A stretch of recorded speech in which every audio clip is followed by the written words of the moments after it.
Boa noite, mãe amada! Tudo bem com vocês? Hoje nós vamos bater um papo maravilhoso com a psicanalista Tariana Rocha, uma mulher forte, determinada, que vai explicar pra gente toda essa questão de saber lidar com os pais narcisistas ou com pais com traços narcisistas. E ela vai nos ajudar a entender sobre algumas questões assim de relacionamento com a família mesmo, como se desprender desse traço, dessa educação que... Ai, que bom. Vou até segurar aqui um pouco, porque eu tô esperando vocês entrarem aí. Isso, boa noite, mãe. Boa noite. Tô feliz de ver vocês aqui. Eu tô segurando até a apresentação, vou dar um tempinho só pra vocês entrarem.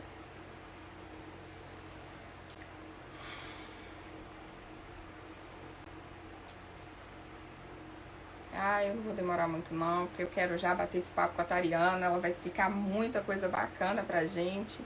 Olá, Rê. Que bom que vocês estão entrando aqui, vai ser muito produtivo, vai ser uma live do poder. Vocês vão gostar muito. Então vamos lá. Deixa eu dar só um oi pra vocês aqui. Ótimo. Vamos lá. Tariana é uma mulher forte, determinada. E aí, Tari? Uma psicanalista empoderada, uma mulher desconstruída, que vai nos ajudar nesse processo de entender essa vivência de relacionamento com os pais, que tem essa conduta, que tem esses traços narcisistas. Já vou colocar, tá? Acho importante colocar um posicionamento, porque Tari veio aqui para informar a gente, para dar bastante informação. Boa noite, Tari! Tudo bom? Oi, meu... Tudo bem? Tudo bem. Coloquei um vermelho aqui do poder para a gente ter essa conversa aqui. Adoro! Seja bem-vindo ao Saber. É uma honra te receber por aqui. Nós precisamos entender, sim, essa questão da nossa própria criança interior com os nossos pais, né? Não é verdade? Tari? Travou? Tariana? Oi? Agora voltou. Agora voltou. Ótimo. Porque tá travando, então agora para mim tá ótimo. Eu vi que você Eu vi que você colocou um batom vermelho, empoderado. Sim. Isso, eu falei, vou botar um vermelho aqui, um batonzão, pra gente já chegar chegando. Muito bem, adoro. Tudo bem, pessoal? Bem-vindos. Bem-vindos, bem-vindas. Bora falar desse assunto extremamente importante, que é, inclusive, uma das perguntas mais comuns que as pessoas me fazem. Então, muito relevante. Exatamente. Eu falo que sou suspeita, sou fã do seu trabalho e estou lá sempre acompanhando para tentar curar essa criança interior mesmo, né? Para buscar melhorar e ser uma mãe também mais, né? Tipo, melhor, uma mãe melhor, na verdade. A gente está sempre em busca dessa melhora, né? E transferir não existe boas mães. Que estão feridas, né? Que estão vivendo relacionamentos complicados. Eu acho importante eu sei que é importante, vamos lá, é importante nos posicionar para falar que você veio aqui informar sobre as possíveis causas que colocam a gente, né, nesse relacionamento abusivo dentro de casa mesmo. Difícil quebrar essas questões dentro da gente. E isso é informação. Eu sei que toca muitas vezes na crença de algumas pessoas e não é uma questão pessoal, é uma questão de informação mesmo, de fazer repensar e de, quem sabe, libertar também algumas mães que estão presas a essas educações arraigadas. Isso, exatamente. Quer falar alguma coisa? Eu vou passar a palavra, Tari. As lives boas começam assim. Agora o espaço é seu. O espaço É assim, a gente fica empolgado já que tá falando. O que eu quero falar para vocês é assim.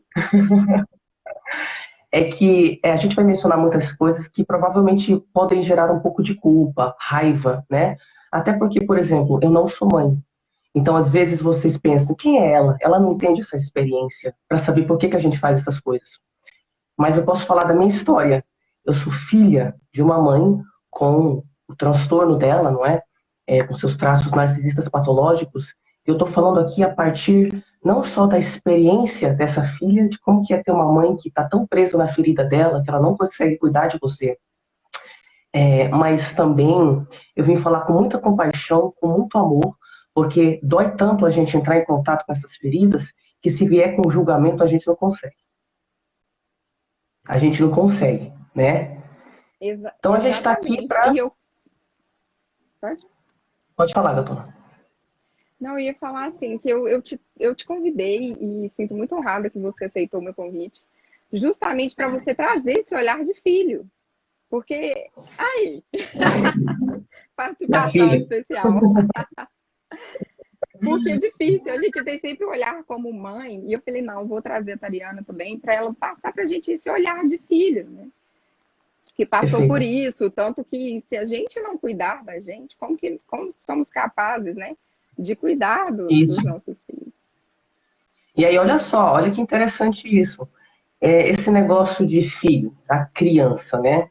Primeiro que a gente vem aí de uma história onde até recentemente a criança não era muito um ser humano. Era normal Exatamente. as mulheres perderem seus filhos, não só no primeiro trimestre, mas tipo, nos primeiros anos mesmo, era normal, né? As mulheres trabalhavam, enfaixava-se as crianças e pendurava-as nas paredes enquanto as mulheres iam embora trabalhar. Então Exatamente. não tinha assim, um apego, essas coisas que se estuda hoje, né? Que a gente tem mais noção de neurociência, a gente sabe que uma criança que não tem toque, carinho, afeto, olhar dentro do olho, ela chega a atrofiar o cérebro. Ela Exatamente. atrofia fisicamente, ela tem problemas sociais e de regulação emocional, às vezes, pro resto da vida.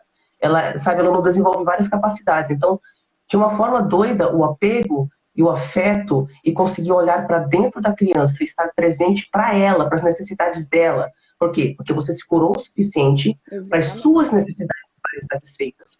Sendo Exatamente. assim, você tem energia para essa criança, né? Exatamente. Quando você não tem essa energia, frequentemente o que que acontece? Claro, para quem me conhece no meu trabalho, sabe que eu falo sobre mães e pais com, seja traços narcisistas patológicos ou o transtorno de personalidade narcisista, que já é um quadro muito mais sério, com um prognóstico tipo zero oficialmente de mudança, né? Sim.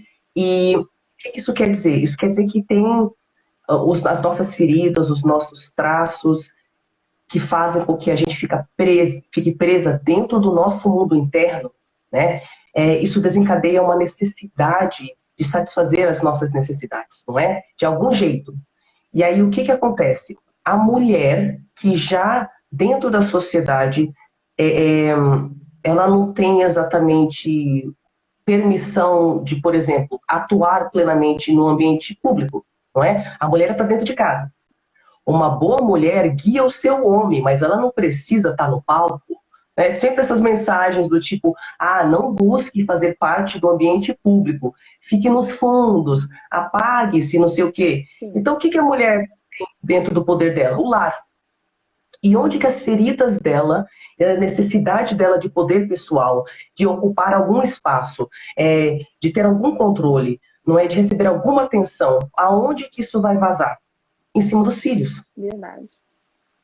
Dos filhos. Por quê? Porque a criança, até pouco tempo, nem era enxergada muito como um serzinho. E tem aquele negócio de criança não é para ser ouvida, é para ser. Não é só vista, então tem que obedecer e não sei o quê. E, obviamente, gente, ninguém aqui está negando que não é fenomenalmente difícil criar um filho, que você fica exaurida, Sim. né? Ainda mais por estrutura social desigual, assimétrica, onde a mulher trabalha muito mais do que o homem dentro de casa. Então, a Exatamente. gente não está invalidando essa dor, a gente não está invalidando que, às vezes, você quer tacar seu filho na parede, porque você está exausta. E você não tem apoio e você não tem mais saúde mental. Mas aí a gente vê o mecanismo. Você está exausto, não tem apoio, não tem saúde mental, vaza para cima de quem? Do filho. Eu falo que é uma cadeia, né? A mãe não é vista, E por não ser vista, ela não consegue dar voz à criança. É um ciclo. Exa- E a sociedade Exatamente. E aí, precisa ter empatia com essa mãe, né? Não é verdade? eu digo assim, tem muito esse negócio de santificar a mãe, né? Endeusar a mãe, não sei o quê. Sim, Isso é muito perigoso, por muitas razões. Muitas, muitas razões mesmo. A primeira razão é que atribui poderes mágicos a um ser humano. sim. E aí justifica não apoiar a mãe. Tipo, ai não, mãe solteira é guerreira, e não uma pessoa que, né? Poxa, se a gente tivesse uma estrutura social onde homens eram criados desde a infância para entender que o pênis deles é capaz de gerar uma vida e que aquela Exatamente. vida vai depender deles emocionalmente de várias outras formas, mas não. Os valores masculinos são poder, violência e sexo. São essas três coisas que constroem a identidade masculina na nossa sociedade. Pode parecer extremo o que eu estou falando, mas a verdade, mulheres e homens que estão aqui, é que se vocês fizerem pesquisas e adentrarem no mundo do homem tradicional, brasileiro, americano, enfim, você vai ver que o mundo deles é regido pelos valores de buscar poder, isso inclui domínio sobre a mulher e relações assimétricas, não é? Sim, Onde ela trabalha o dobro, tá? E o que acontece porque ela trabalha o dobro? Não tem saúde mental. Então, assim, tem uma estrutura social, tem um contexto histórico aí que fazem com que a mulher fique sobrecarregada e, consequentemente, sem saúde mental e que a criança não seja vista. exatamente. Então, começa com isso. Começa, eu fiz até um post aqui falando sobre o virei mulher, uma mulher chata. Eu vejo que muitas mulheres não gostam da maternidade e se sentem, sim, muito chatas depois do que têm um filho. E eu percebo que, no geral, o problema não é com a maternidade em si. É claro que eu não estou menosprezando, eu sou mãe, eu estou aqui, meu bebê está dormindo e eu sei que a madrugada está me esperando. Não é isso, Uhum. sabe? Eu sei que o trabalho não termina e que nós estamos sempre muito sobrecarregados, não estou menosprezando o sentimento. Mas eu sei que eu entendo que falta a sociedade enxergar que essa mãe precisa de apoio, porque a maternidade Perfeito. está ruim, porque as pessoas não estão sabendo que elas têm que cumprir com a sua função, É, principalmente o pai, exatamente. principalmente o pai. Principalmente o pai. Isso é muito Então, triste. entenda só. Eu acho, né? Eu entendo que as coisas que a gente está falando aqui podem parecer meio, sei lá, revoltantes para algumas Isso, pessoas, sim, não é? Porque a gente está falando em mexer na própria estrutura da da sociedade, sociedade. que é o quê? É o trabalho feminino de cuidar dos outros sem ser remunerado ou recompensado e esperado. Esperado, enquanto o cara, simplesmente por ser homem, não contribui. Gente, eu não estou aqui atacando o homem, eu sou uma Sim, mulher que gosta muito de homens, eu amo homens, inclusive eu sou heterossexual, ok? Um pouco bi, mas assim, predominantemente heterossexual. Então, todas as coisas que eu estou mencionando são dificuldades que eu, enquanto mulher, encontro em me relacionar com um homem tradicional, que espera coisas de mim que não são justas e que sim, vão fazer mal para a minha saúde mental e para a saúde mental do nosso filho. sim. Então, a gente está falando no sentido de, poxa, se você valoriza tanto a família mesmo, porque de fato a família é o berço da É o humanidade. berço. Então, a gente tem que ter coragem de olhar os podres que estão acontecendo nessa família e parar de só ficar empurrando embaixo do tapete porque é tabu, porque mexe com coisa difícil. Ai, porque se eu começar a falar não ou pedir ajuda, vai desestruturar a relação, porque eu tô assim há Exatamente. 30 anos e agora como que eu peço ajuda para lavar uma louça? Putz, Sim, mas eu não consigo fingir que eu gostei desses últimos 30 anos onde eu era sobrecarregada e ainda tinha que transar com meu marido, porque exatamente. senão ele ia me trair. Ia ser minha culpa que eu não Exatamente. segurei a família. Então, tipo assim, né, são muitas questões que tiram a Isso, saúde mental da mulher para começar. exato. E aí, o que que acontece aí? Oh, desculpa, não, Não. pode falar. Eu ia falar assim, então, é aí que a gente começa com o traço narcisista, né? Onde a mãe tem essa falta e começa a colocar o filho para preencher esse vazio emocional, né? Ou a filha. Isso, Que eu quero que você perfeito. esclareça E aí, esses conceitos, assim. O que é mesmo um pai com traço narcisista e o que é o transtorno? Você até fez uma introdução, mas eu gostaria de entender melhor, porque é a primeira exatamente. vez que temos contato, né, com esse conceito, com esses conceitos. Então, assim, o que que acontece é o seguinte, uma criança que não foi vista, seja porque ela sofreu abuso, negligência ou superproteção, Sim. velada e vendida como amor. A mamãe te ama, mas na verdade a criança não conseguiu existir a parte da mãe, não tinha, né, individualidade nenhuma, era sufocada, né? Estas três coisas, o abuso, a negligência, a superproteção, são formas de não enxergar as necessidades da criança. Aí ela fica com uma ferida narcísica. Ela precisa ser enxergada. E ela sente raiva desses pais que não satisfazem a necessidade dela e que ainda usam ela de saco de pancada. E ela começa a tirar conclusões a respeito de si, que é culpa dela, que ela é realmente desprezível, que ela não é digna de amor, e fica uma bagunça dentro dela de eu preciso de atenção, mas eu não sou digna de amor. E aí ela cresce e ela se relaciona com as pessoas com essas duas crenças. Eu preciso de atenção, mas eu não sou digna de amor. E aí, como ela acha que ela não vai receber esse amor porque ela não é digna, ela tem que manipular as pessoas para ficarem perto dela, dando atenção. Ela não consegue ter um relacionamento de igual para igual, onde a necessidade de todo mundo é vista. Sim.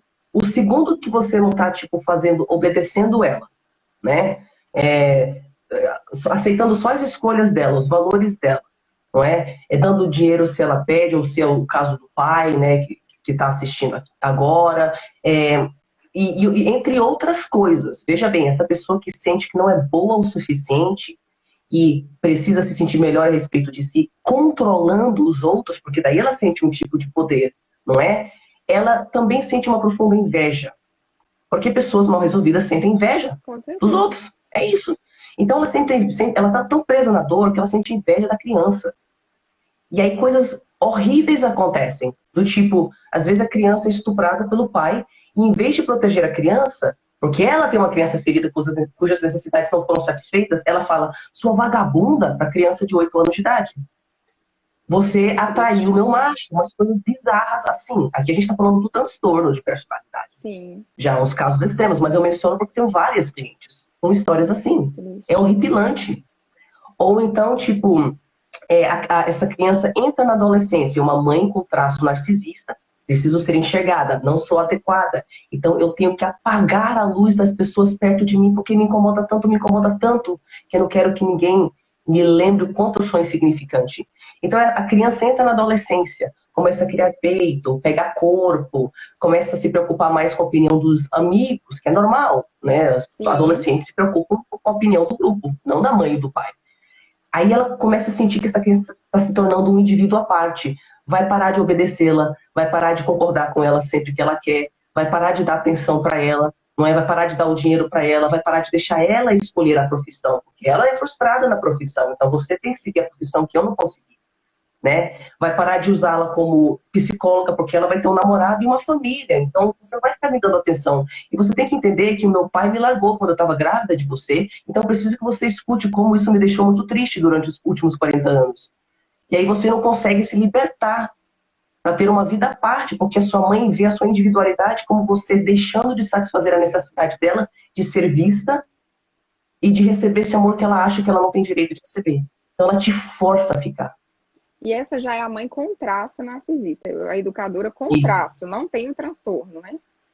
Você, eu vejo muito no seu trabalho que você fala duas questões. A primeira é sobre a dificuldade que o filho tem de se desprender da relação. E muita coisa pode causar isso, né? Tem umas crenças por trás, a gente sabe. E a outra é que tem possibilidade de ajustar esse relacionamento. Ok. Então, assim, tem um caso que tem possibilidade de ajustar e tem um caso que não vai ter tanta possibilidade de ajustar esse relacionamento. E aí são os traços de transtorno, né? Sim. Então, o que eu gosto de falar? O narcisismo acontece num espectro. Imagine uma régua de 1 até 10. Então, você pode se encontrar em qualquer número ao longo dessa régua. Existe existe a falta de narcisismo saudável, existe o narcisismo saudável e o tóxico, né? E no tóxico tem pessoas que têm apenas traços e elas podem melhorar, e pessoas que têm transtorno de personalidade narcisista.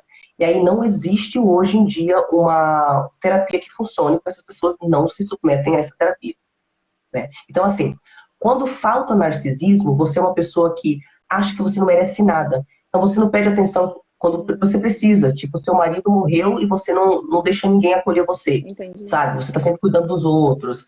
Você não faz nada em nome de si, não acredita em nenhum dos seus sonhos. Você é insignificante, você não é importante. Não, você se sente culpada se alguém te ajuda com qualquer coisa, sabe? É Sim. falta de narcisismo. Você eu acho que você não tem valor. É. O narcisismo, aí a falta de narcisismo é no um e no 2 e no 3. Nesses 3 pontos do espectro. Entrou no 4, no 5 e no 6, nesse espectro de 1 até 10, você está num narcisismo saudável. O que é o narcisismo saudável? Eu mereço felicidade, Sim. eu mereço atenção em relacionamentos saudáveis, eu acredito nos meus sonhos. Se as coisas não derem certo do jeito que eu imagino, eu me sinto forte o suficiente para ter resiliência de boa, aguentar, não é? Sim. Eu acredito em mim, eu vou fazer acontecer, eu vou superar, eu sou importante, eu mereço amor, eu mereço autocuidado, não é? Esse é o 4, 5, 6, narcisismo saudável. Você quer isso. Sim. Eu mereço beleza, eu mereço intelecto, eu mereço tudo que eu quiser. Agora, no 7, a gente já está vendo uma pessoa com traços narcisistas. Controladora, julgadora, invejosa, usa o seu tempo, os seus recursos, sua atenção sem pedir e fica pé da vida quando você não dá aquilo para ela. Você tem que acabar com tudo que você está fazendo naquele momento e resolver o problema da pessoa, né? E se você não faz, você é um monstro, você é um filho ingrato, uma filha ingrata. E, na verdade, a pessoa não tem inteligência emocional de resolver os próprios problemas. Então, ela força as pessoas a sentirem culpa por deixá-la com seus problemas. Aí os filhos ficam, poxa, eu não consigo ter vida, eu vou ter que ir lá, né? Enfim, aí essa pessoa no 7 já tem esses traços. Mas o que a diferencia do 8, 9, que são as pessoas com transtorno de personalidade narcisista? A pessoa no 7, se você conversa com ela, aí você vai ter que amadurecer. Porque para lidar com o narcisista, você tem que começar a ter um eixo interno. Você tem que começar a comunicar o sim e o não, sem se justificar de 2 em 2 segundos, ok? O mundo está polarizado entre pessoas que tomam demais, pessoas narcisistas e pessoas que doam demais. Sim. As boazinhas patológicas. Então a cura é, narcisista tem que ouvir não e limite. E as pessoas que doam demais têm que falar não e dar limite. Sim. O narcisista vai crescer e criar empatia, vai começar a perceber quem tem traço narcisista. Sim. Vai começar a perceber que tá fazendo coisa nada a ver, que ele não aceitaria o mesmo tratamento se fosse o contrário. Ele vai começar a sacar, putz, realmente, eu tenho um monte de problema e ela tem que sempre parar de fazer tudo que ela tá fazendo para resolver os meus problemas. Putz, é verdade, ela nunca me traz problema. Putz, é verdade, quando a gente tá falando, eu sempre falo, interrompo ela. Aí quando ela fala de alguma coisa, eu mudo de assunto. Ou eu ligo a televisão. Putz, é verdade, eu sempre peço dinheiro pra ela e, tipo, nunca pago. E fico, ai, que saco, mas ela tem dinheiro. E, né, eu nunca penso no lado dela, como ela se sente. Então a pessoa consegue, ela não gosta que você começa a comunicar os nãos, os limites. Você não gosta. E é difícil colocar Você treme também, na base. né? Eu falei, e é difícil colocar, né? Você treme na base. Isso. Então aqui são os dois que estão crescendo. Se você está lidando com um narcisista no 7, você vai ter que criar eixo interno. É assim. Por quê? Porque eu mereço. Porque eu mereço amor. Porque eu mereço saúde mental. Lembra? Narcisismo saudável, narcisismo saudável. Eu mereço. E aí a pessoa não vai gostar. E aí você só vai ficar observando. Será que ela está na pontuação 7 ou no 8? E aí, com o tempo, você vai ver ou não essa pessoa mudando de atitude com você. Um narcisista no número 7 pode descer para o 5 e para o 4. E também pode subir. Entendi. Então você vai perceber se a pessoa começa a te respeitar, começa a fazer questão da sua amizade, do seu amor, da sua presença.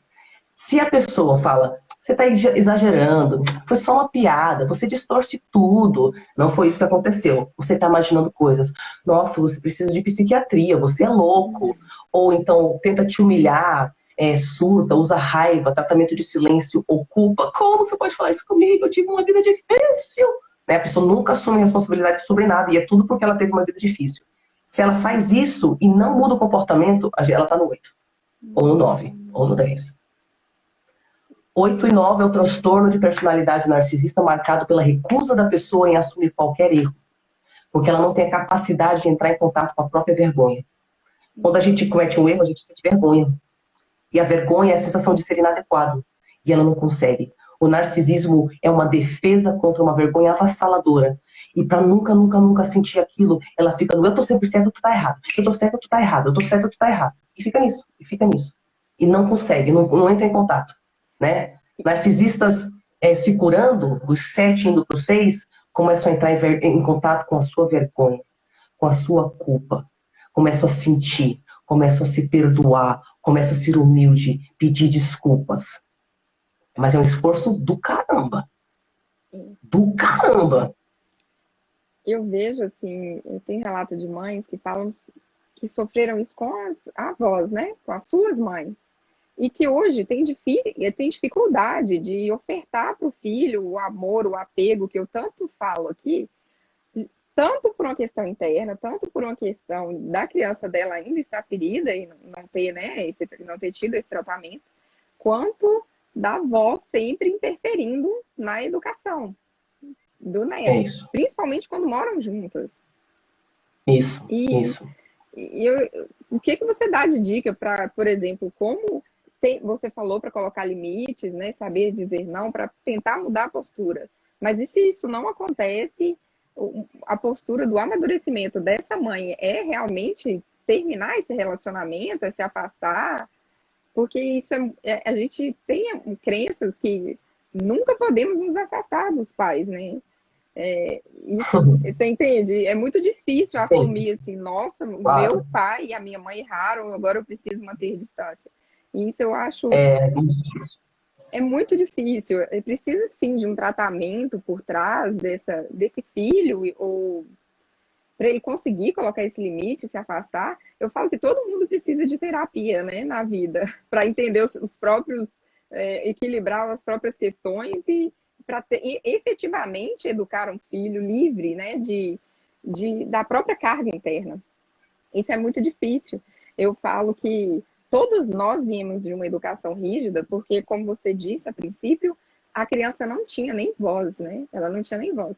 E agora que estamos tentando dar voz à criança, eu queria saber, assim, como proceder para evitar que a gente replique alguma autoestima ferida da infância, fora o tratamento terapêutico que eu sei que todo mundo deveria fazer.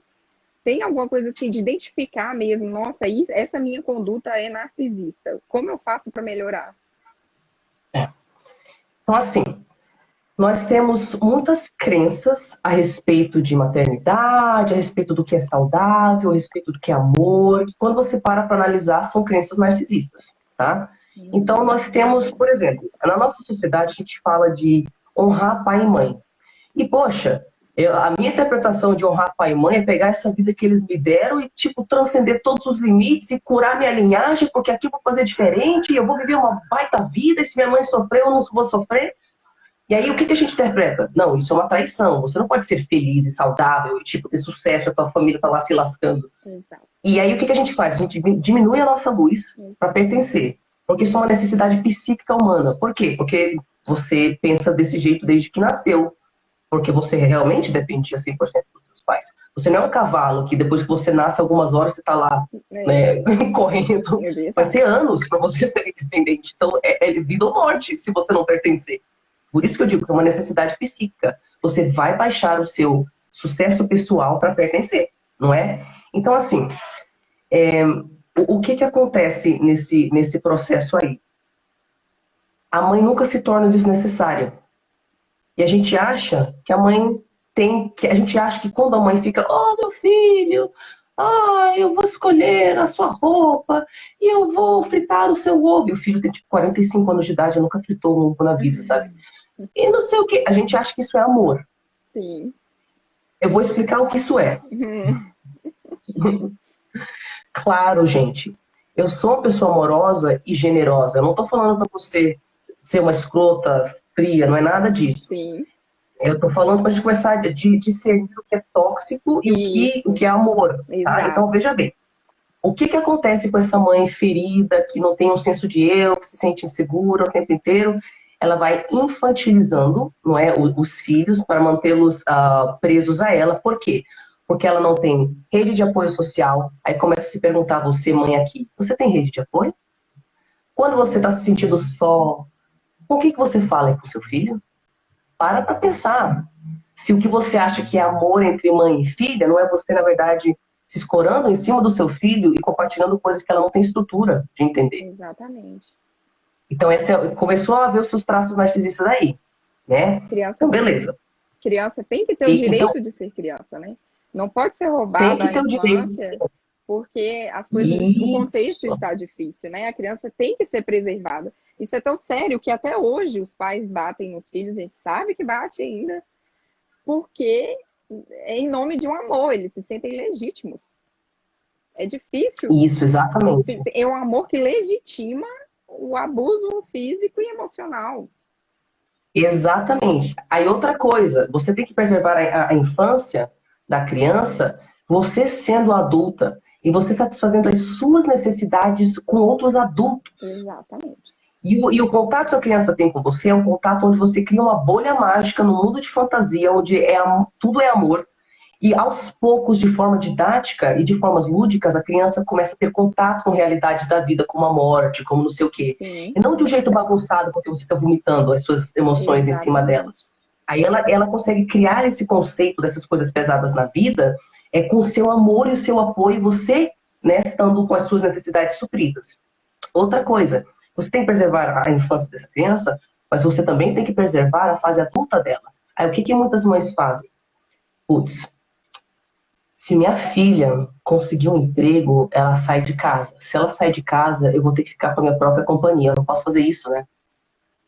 Eu não sei o que fazer sozinha. Eu não tenho nenhum senso de identidade se eu não for mãe de alguém. Faz 37 anos, né, que eu sou mãe da minha filha e eu não tinha senso de eu. Eu continuo não tendo. Então, tipo assim, a minha identidade é que eu sou mãe dela. Eu preciso de uma identidade. A minha filha vai ter que ficar em casa.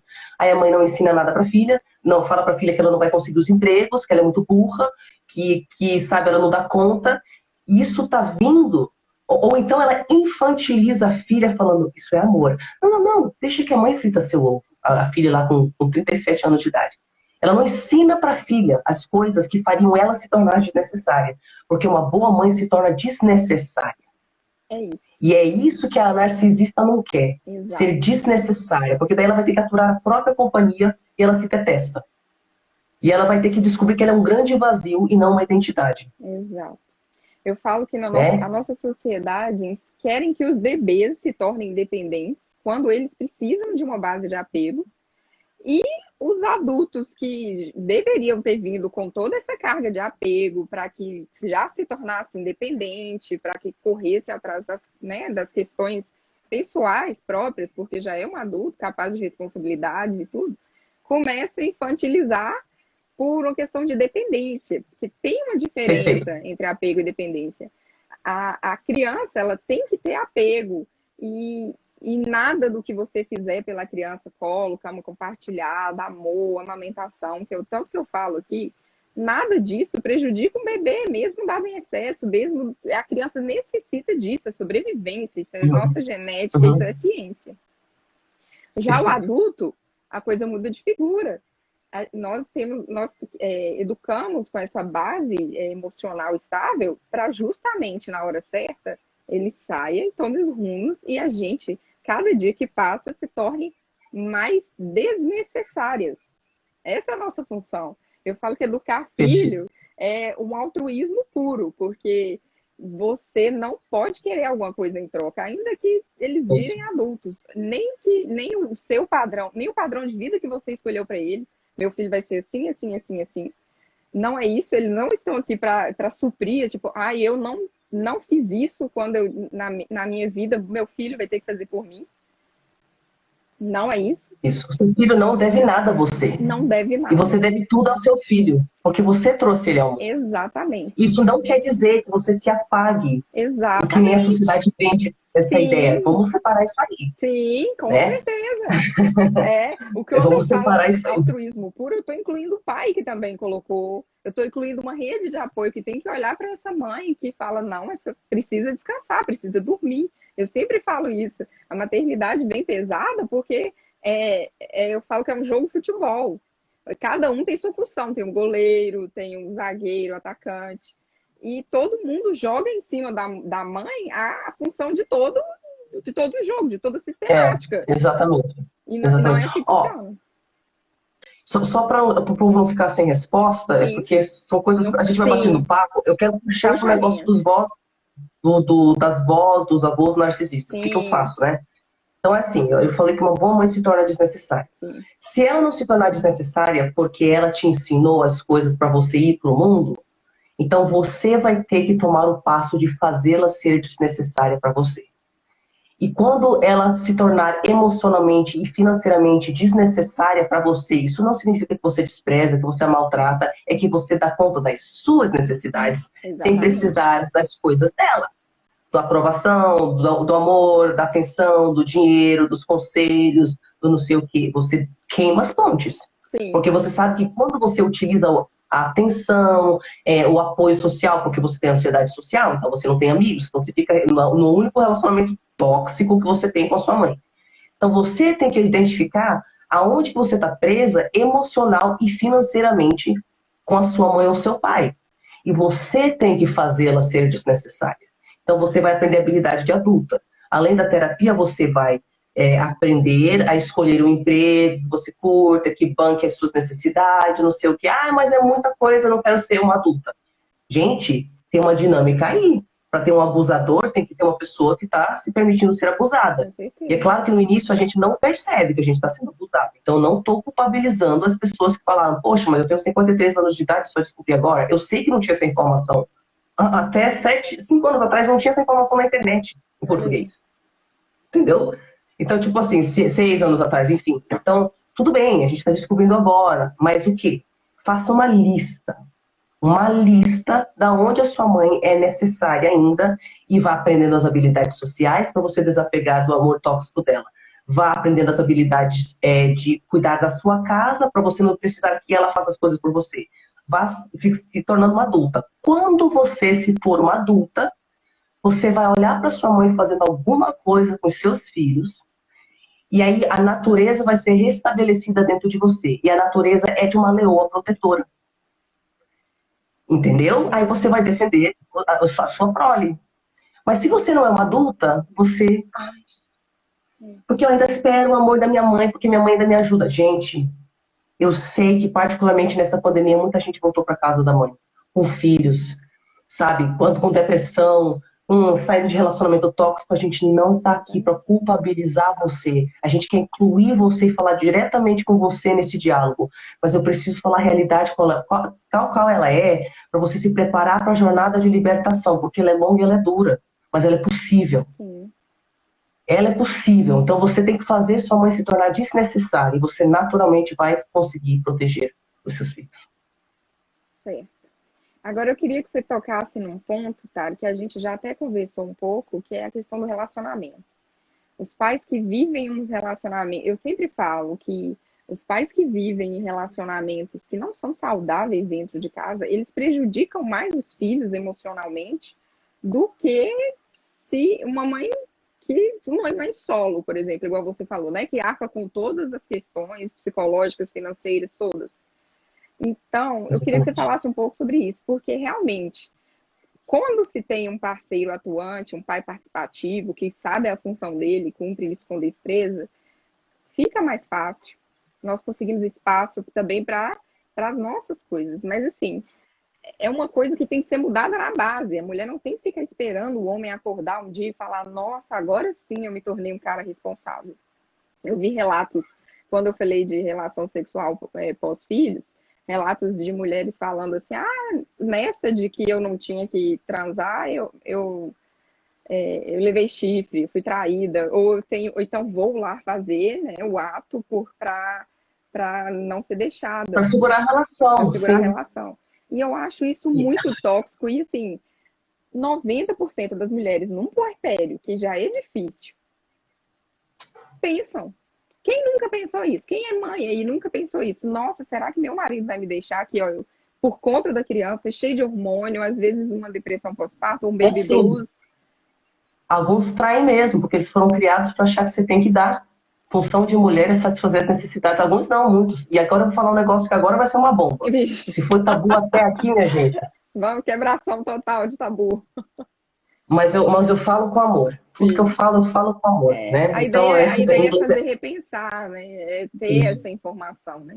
Com certeza. Não é Isso. julgar as Então, pessoas, não é. isso, imagina. Nossa, A gente não resolve nada com nada, com essa energia de nada. julgamento. Então, assim, tem um conceito no inglês que é tough love, que é amor duro. É quando você faz o que é necessário para a pessoa crescer. Com carinho, com compaixão, mas você não vai lá ficar. Ai, eu percebi como terapeuta que eu tenho que responsabilizar minha cliente. Com certeza. Você entendeu? Uhum, Ela tem que tomar responsabilidade, ela não tem que ficar, ai, não, deixa eu fazer tudo por você. Não, não, eu tô aqui para te acolher porque eu acredito em você. exatamente. Você vai ver uma energia amorosa vindo de mim sempre. Mas, então, sabe o que eu vou fazer também?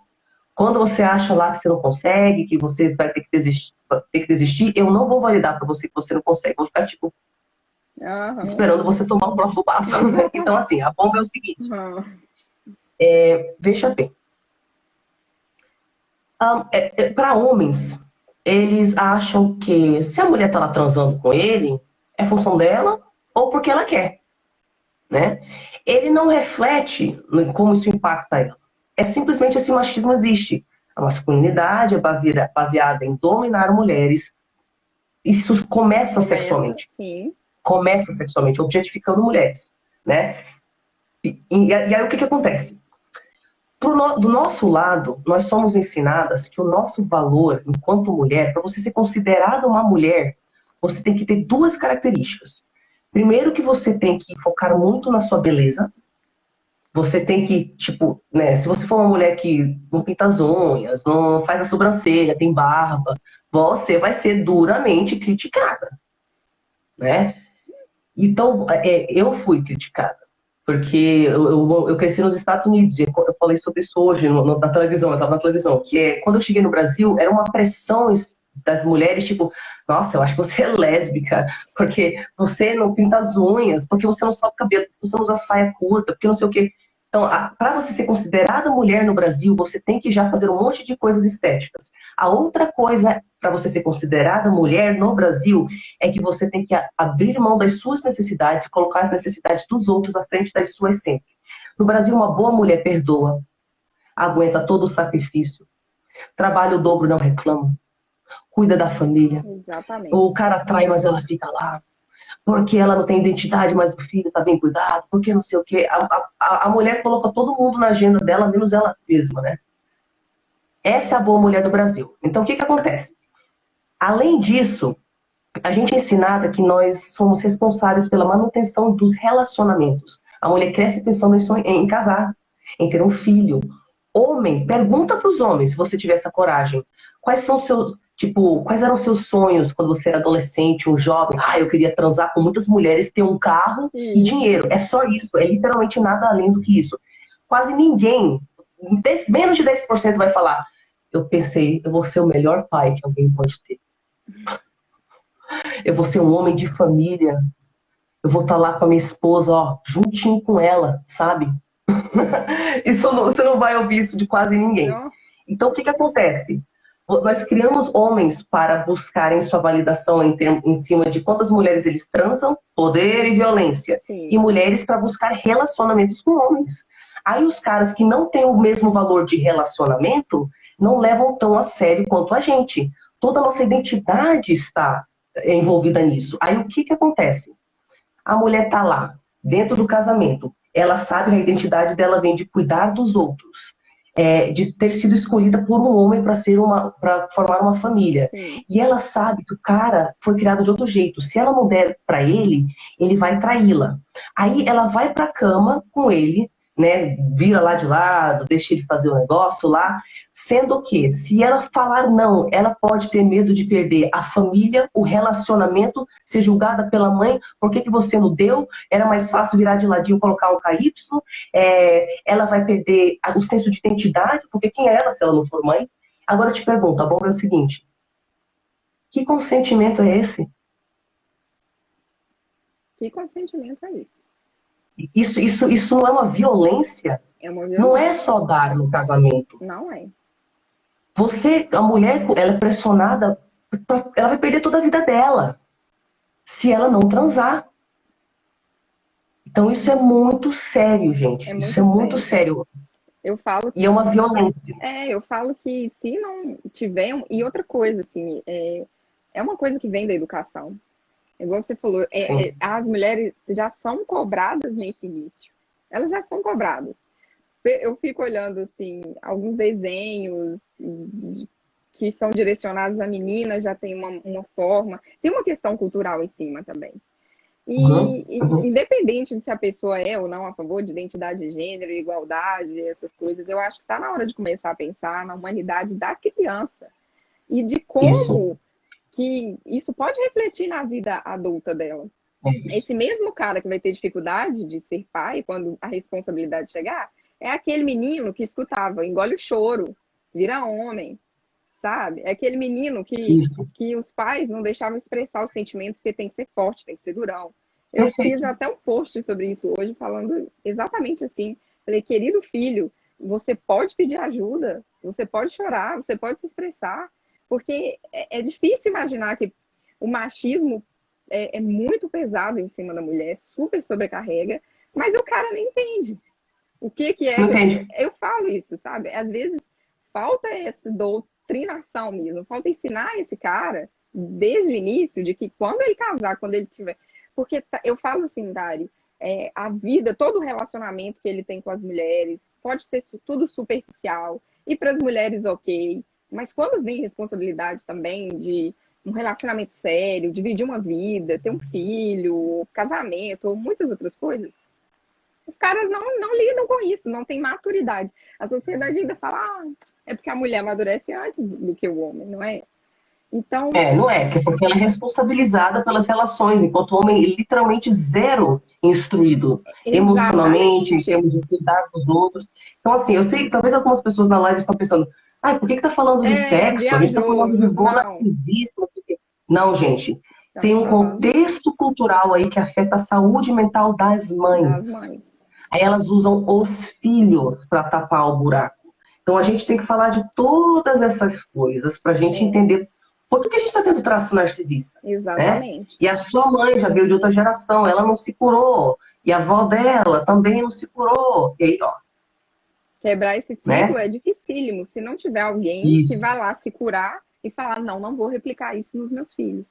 A continuidade E deles vai ser aí, diferente, entendeu? E aí você falou um negócio, você falou, é necessário que a mulher faça uma doutrinação do homem. Eu já ouvi respostas diferentes aí que as pessoas interpretaram. Eu entendi o que você falou. Eu sim, concordo. não é a mulher que vai doutrinar o homem, né? Isso, Sim, isso.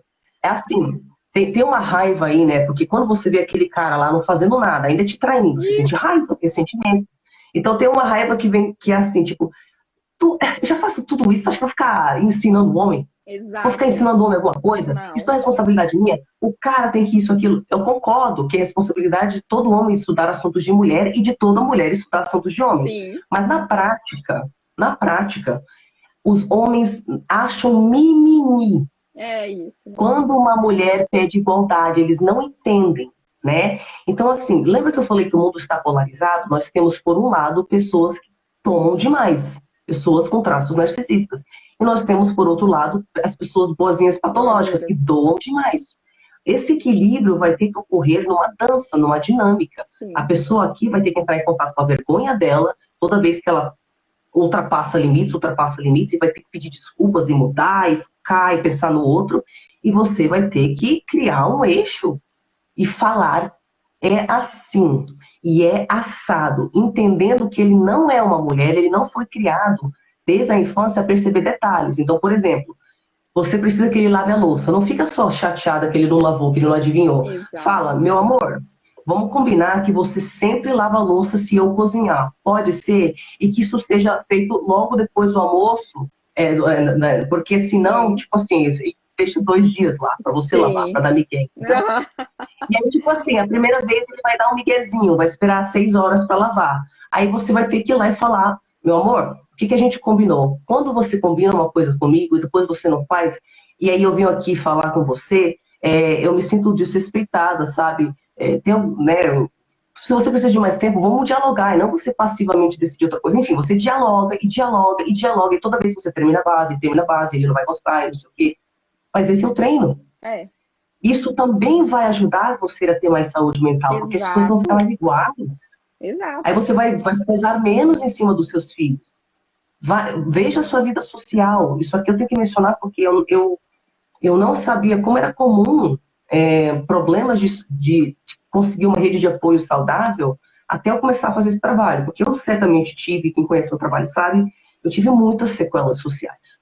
Eu fui estudar neurociência, eu percebi que falta de apego realmente deixa o cérebro atrofiado, particularmente em duas áreas: processamento de emoções e relacionamentos sociais, habilidades sociais. Então, uma coisa física, o que acontece? Se você não tem pessoas com quem você consiga ser você mesmo, porque ou todo mundo é lixo e não vale a pena, ou eu sou lixo e ninguém vai querer ser meu amigo, isso tem que ser curado. Isso tem que ser curado, porque você vai ficar pesando em cima do seu filho. Exatamente. E vai causar todas aquelas coisas. Então, começa a trabalhar essa questão entendendo que cura dos nossos traços narcisistas, das nossas feridas, né? Narcísicas ou não, se dá em dois níveis. Primeiro, você tem que estabelecer um relacionamento interno com as suas partes diferentes, que seja totalmente livre de julgamento e acolhedor. O que isso significa? Isso significa que se um dia você faz alguma coisa com seu filho que gera culpa, em vez de ficar pé da vida com ele, porque você não consegue lidar com aquela culpa, então você projeta em cima dele e fala que é culpa dele, sabe? Então, você vai pausar, você vai entrar em contato com essa vergonha. Como que você vai entrar em contato com essa vergonha? Não julgando ela, não falando, eu sou lixo, porque eu não faço nada certo. Não, você vai falar com a parte sua que sente vergonha a partir de um lugar que é capaz de oferecer amor incondicional 24 horas por dia. Então, o primeiro passo da cura é você falar com as suas partes feridas a partir do amor incondicional. Então, você começa tipo assim, tudo bem, eu dormi 2 horas hoje, 3 horas ontem, eu tô trabalhando, fazendo home office com um bebê de 2 anos, eu tô sem apoio, tudo bem. Vai ficar tudo bem. Quando você começa a entrar em contato com a sua vergonha, com a sua culpa, com 100% de amor incondicional, você estabelece relacionamentos, o que eu chamo de relacionamento sagrado. Você estabelece relacionamento sagrado entre suas partes feridas e a sua parte amorosa. Exatamente. Que é a mãe interna, que acolhe a criança interna, enfim. Seja lá o que for. Que é o Espírito Santo, que fala com as suas feridas, seja lá o que você enxerga aí. O segundo passo da cura é você estabelecer relacionamentos sagrados com pessoas reais, fora de você. Então não tem essa de, eu vou me trabalhar, mas eu vou continuar casado com meu marido narcisista patológico. Porque aquilo vai ter que se refletir nos seus relacionamentos externos. Quando você consegue falar amorosamente com as suas partes feridas, que geram culpa e vergonha, e quando você tem pessoas fora de você que olham para você com amor incondicional enquanto você está cheia de culpa e vergonha, você se cura. Então não adianta você fazer só isso aqui e se isolar da segunda parte. E eu entendo que dentre as sequelas sociais nós temos as pessoas ditas esquizoides, que são pessoas que desistiram de relacionamentos. Sim. Agora elas só se relacionam com hobbies, com rotinas e com animais. Mas se você for estudar as pessoas esquizoides, lá no fundo, elas podem falar que elas não querem. Mas quando você vai estudar o histórico delas, depois às vezes de meses de análise, elas confessam: eu fui tão invadida, ou tão maltratada nas relações, ou sofri tanto bullying, e fui tão incapaz de tomar as minhas próprias decisões porque me invadiam, que uma hora na adolescência eu falei, eu não vou me relacionar. E a pessoa, isso aí é um negócio, é um processo para ela entender que ela quer se relacionar, que ela quer sair da mente dela, que ela quer contato humano, né? Aí temos as pessoas que ficam, as esquivas. As esquivas já têm noção de que elas querem relacionamentos, mas elas se sentem tão diferentes, inferiores, inadequadas, incapazes, que todo santo segundo que elas estão em situações sociais, elas estão pensando, essa pessoa está me julgando, eu devo estar falando coisa errada, putz, eu faço tudo errado. Aí elas ficam, dias depois de um encontro social pensando, por que eu falei aquilo? Talvez eu não devesse falar aquilo, eu devia ter reagido de tal forma. Aí elas também se isolam, porque é uma bomba de ansiedade para elas estarem em situação social. Com certeza. E dura dias depois. Então, eu sei, gente. Aí tem um terceiro grupo de pessoas, né? que se isolam também. Essas pessoas são pessoas com traços narcisistas. E por que elas se isolam se elas têm traços narcisistas? Porque elas decidem, o mundo não me entende. O mundo não me entende, as pessoas não são boas o suficiente para mim. Todos são idiotas, todos são imbecis, todo mundo é lixo. Eu vou me isolar. Vou me isolar porque as pessoas não são boas o suficiente para mim. O que ela está falando é: eu sou melhor que as pessoas. Ninguém é bom o suficiente para mim. O mundo é culpado por não conseguir me alcançar na minha solidão, isolada em outro universo. É culpa do mundo, é culpa do mundo. Aí ela se sente a superior, todo mundo é lixo. Exatamente, mas forma de se isolar. Pode falar. Não, eu ia te agradecer, Tari, por tudo. Eu tô vendo que nosso tempo aqui tá acabando aqui. A gente tem 5 minutos. Queria ficar aqui uma eternidade para aprender mais e mais e mais. Eu falei, gente, nossa, passa muito rápido. E aí eu queria reforçar que a live inteira, né, foi informativa para a gente repensar, assim, nossas condutas e nossa criança interior mesmo, que eu bato aqui tanto, porque senão é só repetição de padrão se a gente não estuda, não busca melhorar, não fornece esse apego na infância para a criança que é tão essencial. E agradecer, sim, que você aceitou o meu convite. Fiquei assim, ó, extasiada. Espero que você volte mais vezes, Tari, para contar para a gente, para fazer, como você disse, né, umas broncas, ser firme quando é necessário. Precisa. E é isso, Tari. Precisa sim. Te agradeço. Muito obrigada. Até a próxima. Quando você me convidou, eu fui fuçar seu perfil lá. Eu acho que tá alinhada. Acho Essa daí também. É por aí. Essa daqui também fala umas verdades às vezes também, né? Isso, porque tem que ser, gente. Tem que ser a gente assim. Faz com amor. Que é disciplina positiva. A gente ensina, né, com respeito. Perfeito. Isso aí, isso aí. Obrigada, pessoal, que participou. Sim, eu não sei se tem tempo da gente responder alguma coisa aí. Eu tô bem, eu tava esperando ver. A gente se empolgou. Ô, Miriam, Lília, tudo bem, gente? Eu vi vocês aí, mas, tipo assim, não deu pra falar que eu tava, tipo, presa aqui pela inspiração. Sim, ficamos eufóricas. Tô dando um oi também. Ai, que ótimo. Gente, vocês têm alguma pergunta? Que o pessoal tá falando, a live tá maravilhosa, mas eu não tô vendo pergunta. Mas que bom que a live tá maravilhosa. Olha aí. Cíntia. Gente, o pessoal tá pedindo outra live, mas tipo, você tem que fazer pergunta, né? Que a gente já falou. Ó, a Ju falou, sou esquiva. Ju, eu também fui, durante a maior parte da minha vida, viu? Gente, essa live vai depois para o YouTube, tá bom? Eu vou bem baixar do seu perfil, colocar lá no meu YouTube. Sim, vou salvar aqui também, vai ficar disponível. Vou deixar salvo aqui também, para quem quiser ver outra vez. Ó, o Taming Plant aqui falou, exaltando a feminilidade masculina, o homem precisa do saber feminino. Eu digo que um bom homem é um homem que tem as melhores qualidades femininas que um homem pode ter. Exatamente. É isso aí, Tari. Ótimo, amei a definição. Ai. Olha, eu tô vendo aqui as perguntas, gente, pra ver se tem pergunta. Eu tô tentando. Olha, eu tô vendo falando do polidense aqui, Tari. Nossa, você tá me inspirando muito, viu, Tari? Arrasando no polidense. O poli, gente, o poli. Minha paixão.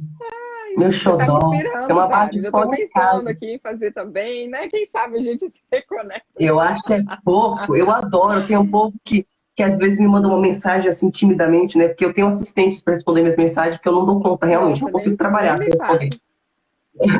Mas de vez em quando eu capto uma lá e uma pessoa fala assim, oi, Tari, eu só queria te falar que eu te sigo há anos e que eu comecei a fazer poli, tá?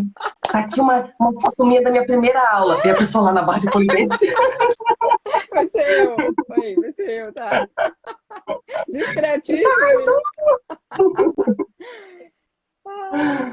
Ai. Bom, gente, aparentemente tudo ficou claro. As pessoas acham que a gente arrasa. Que ótimo, fiquei feliz também. Não tô vendo pergunta. Então é isso, gente. Muito obrigada, meu amor. Muito obrigada mesmo, Tari. Beijo. Obrigado.